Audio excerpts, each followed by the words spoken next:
My name is Jeanette Martinez. I was encouraged to run for office in 2018 when I went to one of the county commission meetings, and there were several people that came from different districts looking for their commissioner because one, they didn't even know who she was. Two, she never responded to emails or any phone messages. So I said, you know what, our community needs someone that can actually represent them and listen to their concerns. At that moment, I realized that there was a lack of leadership. So I decided to go down to the Supervisor of Elections office and find out what I needed to do in order to run for office or to be a voice for the community. I went down there, I got a packet, and needless to be, it was very easy to become a commissioner. All you needed to do was live within the district and not have a criminal record. At that time, when I got the packet, I went immediately and spoke to my husband and said, hey, what do you think of me running for office? He laughed and looked at me and said, are you crazy? What makes you think we can do this? My kids were very excited about it. They were all on board. And my husband said, you know what? We should actually do this. Together, we can work with our community and make a difference. So we went out and did this as a family.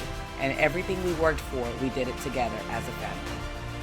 When we started canvassing and going and knocking on doors, we were very shocked. I never thought about knocking on a party that was different than mine's door. And we were rejected at times, and it was very hurtful because all we were doing was trying to be a voice for our community. We were trying to represent them and make a difference. We had people slam their doors on our face. We had people scream at us, boo us out, and then look at their party perspective from mine. And it was a little challenging, but that did not stop me. I wanted to move forward. My family was determined to do it. I was determined, so we did it. As time went by and we gathered all the petitions that we needed, which were 500 petitions, and I did it with the help of the people of the community. Not only that, I had Republicans, I had Democrats and NPAs, everyone working together to get those petitions filled out because we all realized that we were in it for our community, not because of our party affiliations. When the primaries were getting closer, I was very nervous. I did not know what to do, but it was the most amazing feeling in the world to see my name on a ballot.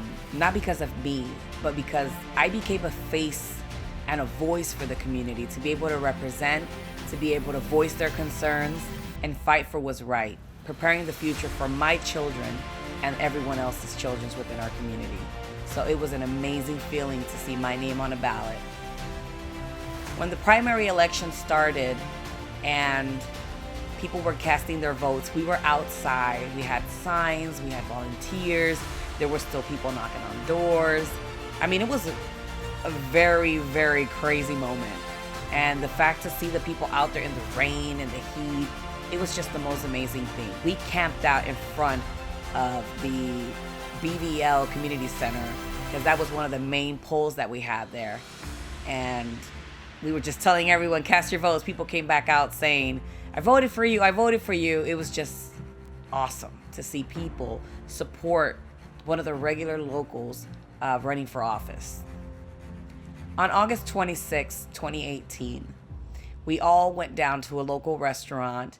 And when I say all of us, my family, our neighbors, our friends, the volunteers, the people within the community, and we just waited there. We were looking at the TV, just looking at the results while they were counting the ballots. It was nerve-wracking. I mean, everyone was just there eating and biting their nails, and then nobody was really hungry. But it was a very anxious time. It was very shocking to see that even though I had no name, I was a regular person within the community and not much known, I got about a 46% in my race against an incumbent. So I was very proud of the accomplishments that we did together, although we did not win. When I saw the results and they were not in my favor, it was a little bummer. It did hurt, but at the same time, it was a huge win. I made new friends, I met new people, my name was out there. And the fact that I was able to gather people from all different parties, denominations, religion, it didn't matter where or what. We all worked together and we accomplished so much. And it was the most amazing experience. So even though I didn't win in numbers for the position, I won because I won a new family in this election.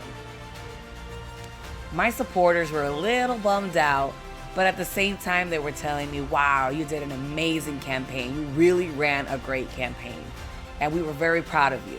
So to hear those words, I mean, the fact that I didn't have to pick up not one sign. They went out there, they picked up the signs for me. They were so supportive. And till the day of today, I see them. They still call me and ask me questions. And although I'm not in office, I still do my due diligence to make sure that we represent well our citizens in the community. I would most definitely run again. I am honored to be a part of my community. I am honored to serve the people in my community. I've always been a strong advocate for my family, for my neighbors, for my friends. I mean, growing up, my mom used to say, you should be a lawyer. You're always out there putting your nose and helping people out. So with great honor, I say, if I had the opportunity, I would run again. Well, one of the biggest things that I've learned with this was that not everything is going to work out as you plan. It's a lot of work, a lot of hard work and dedication. You have to establish a strict plan. You have to look at what you want. You have to see what the numbers are. Everything is numbers. So you have to move forward. You have to knock on doors. You have to talk to the people. You have to listen to the people.